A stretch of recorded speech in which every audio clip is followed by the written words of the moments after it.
First of all, it's an honor to be here to speak to you all today in Awesome Ajman. First of all, I'd like to give credit where it's due and thank Marwan Al Maheri for putting together another great event for the community. So please give him a round of applause. So it's been about 3 months since Marwan gave me the call to come and speak at TEDxAjman. And it really gave me an opportunity to reflect on what I do in life and why I do it. Through that reflection, it allowed me to think about how can I best talk to you guys and not leave you with some empty message of inspiration, but talk to you about things that I do in my life that give me hope for a better tomorrow, that can leave you with not just ideas, but for a call of action. So let me tell you a bit about myself. I'm Khalid Al Ameri. I'm an investment manager by trade. I'm a writer by passion. They refer to me as a social columnist and a blogger. So when they say social issues that I write about issues that we deal with in our personal lives. I write about issues that we deal with in our community. And I write about issues that I think if we don't tackle today, they're going to be that much harder to face tomorrow. So here are some of the articles that I've written in my life in about 3 years of me writing. I write extensively for TheNational UAE. I write for an Emirati startup, Sale Magazine, so shout out to Iman if she's in the crowd. I also write for some international publications and blogs such as MuslimMatters.org. So what are these social issues that I write about? I like to refer to them as the 3 E's. So we're talking about something that goes through the spectrum of everyone's life. You're born, you get educated. From education, you go into the employment market. And then depending on where your passions take you, you might step into the world of entrepreneurship. So let me just dive right in. First topic I'm going to talk to you guys about is about education. And I'm not talking about one specific part of education. I'm not talking about nurseries in particular. I'm not talking about high school. I'm not talking about university. I like to face the whole spectrum because it really gives you an idea of where we're going, especially specifically to the UAE. And I like to compare it to some international countries to see where they're going with their education sector. So let's dive right in. Being in the investment world and also trying to translate some of my knowledge there into writing, it's given me a great appreciation for numbers. And when I look at some of the numbers that we're seeing in education today, it worries me. It really does. So let's dive right in. First and foremost, a baby's born. The sector they call that for education is the early childhood education, 0 to 4. And I've got that number up there for a reason. That number is 85%. 85% of teachers in early childhood education, as per a study from the Ministry of Social Affairs with the Arab Child Foundation, says 85% of teachers are not equipped to train our kids. So right here, I'm not talking about able to teach. They're not even able to handle them. How scary is that? How scary is that a boy that's brought into this world or a girl is brought into this world, as soon as she's born, we'll tell them that 85% of teachers are not able to handle them. I mean, why did they say 85%? They should have just said 100, right? Would have made it easier for all of us, because you're basically saying it's everyone. Maybe that's what they're aiming for, I don't know.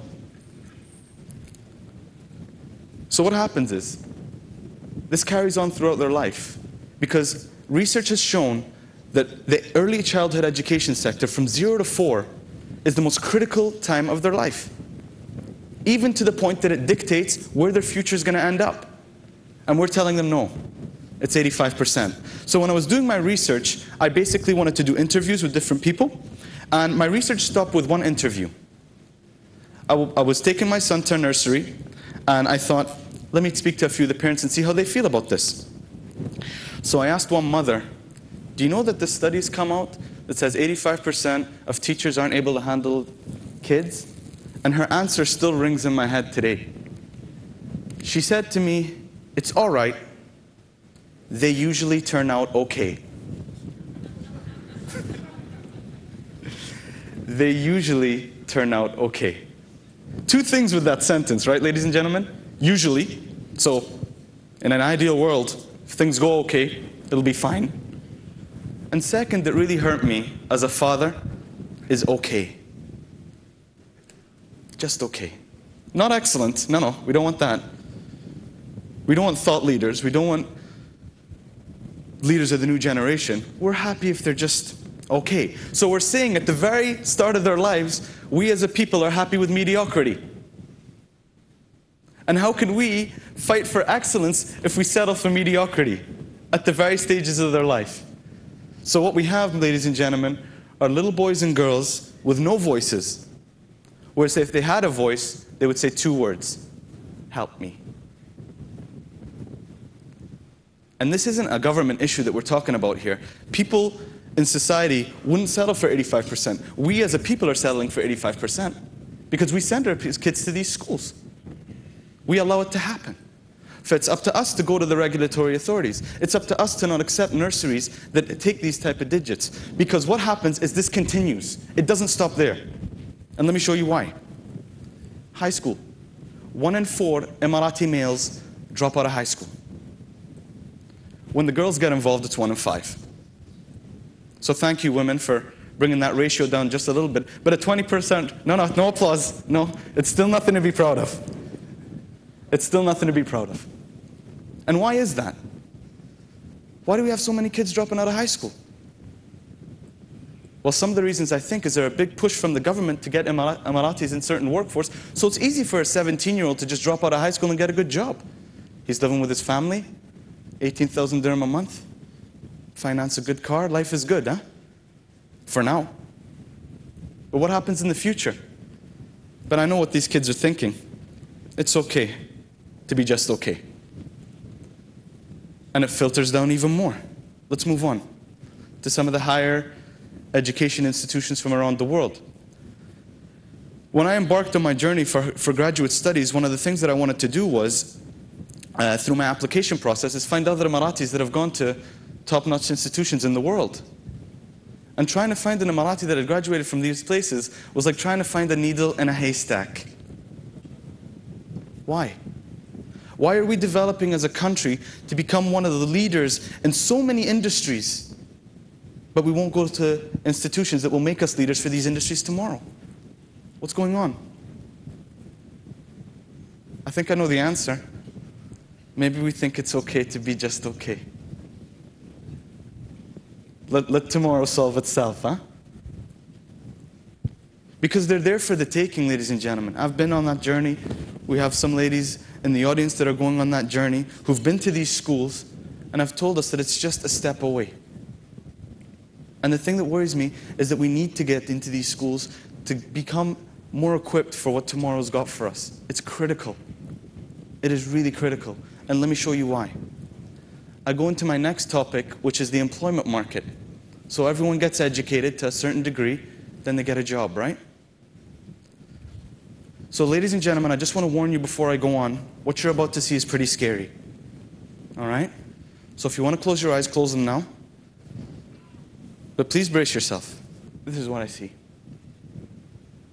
I see 2 lines.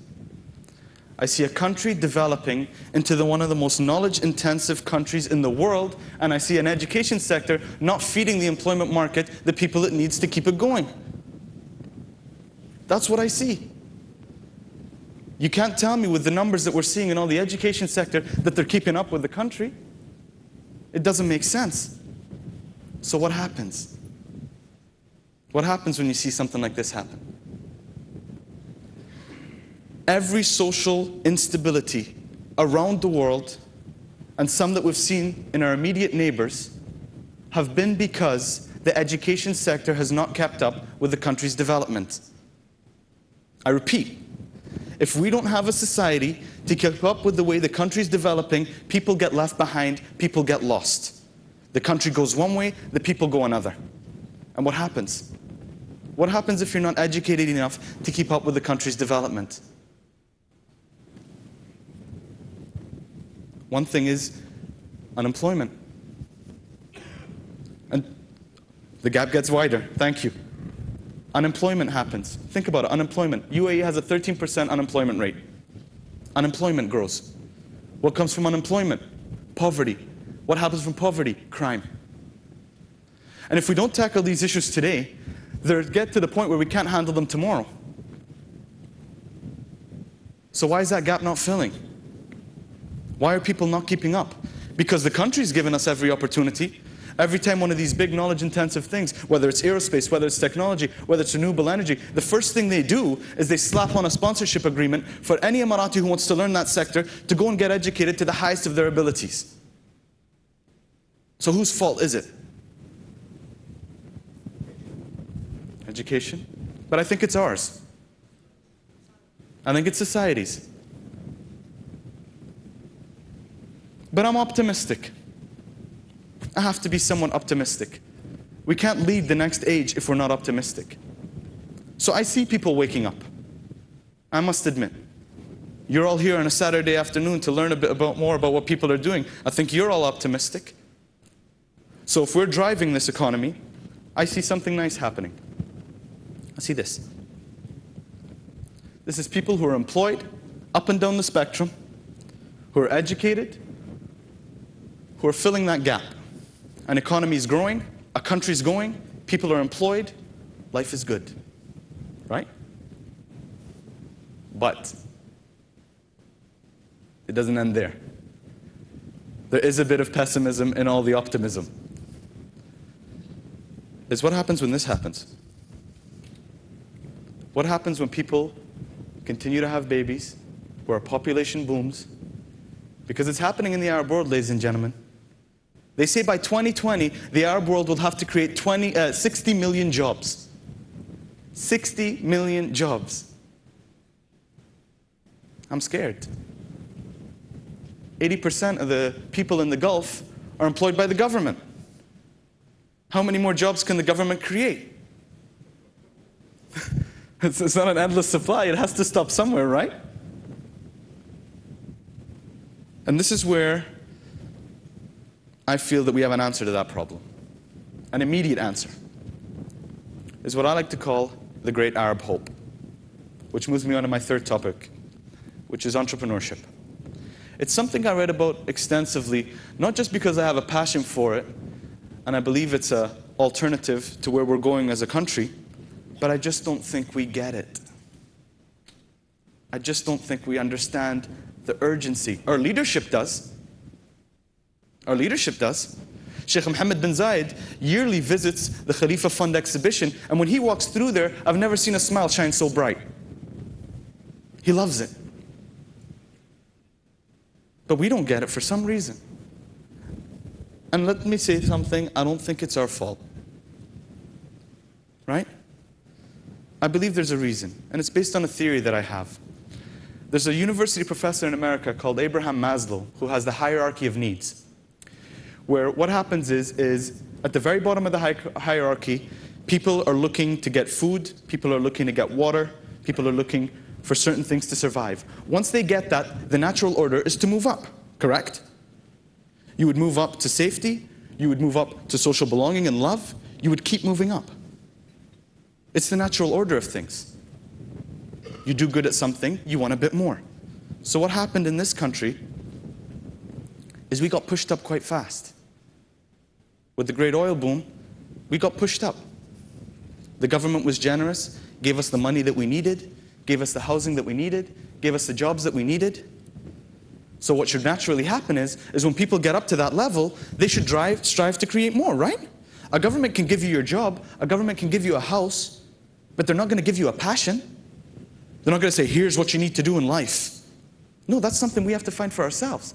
But what happened is people at that very level that I'm showing you up there said, we're happy here. It's nice to just float right here. Life is good. It's okay to be okay. Right?